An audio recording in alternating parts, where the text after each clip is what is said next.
Assalamualaikum dan hai semua. So close to the new year.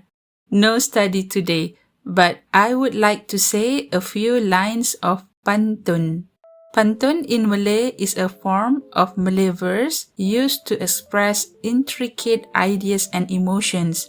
It generally consists of even-numbered lines and it has a rhyming scheme.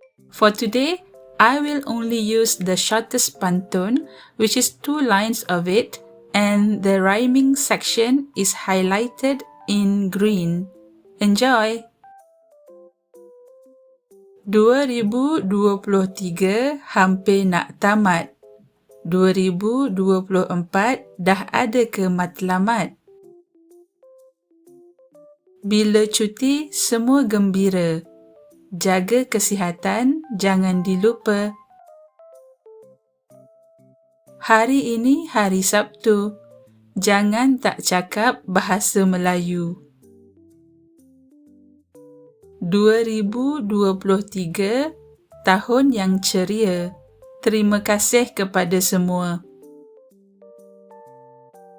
2024 bakal menjelma. Harap yang terbaik untuk semua. Zarina tutup tirai 2023 dahulu. Jumpa lagi di tahun baru. Selamat tahun baru semua. Happy New Year everyone.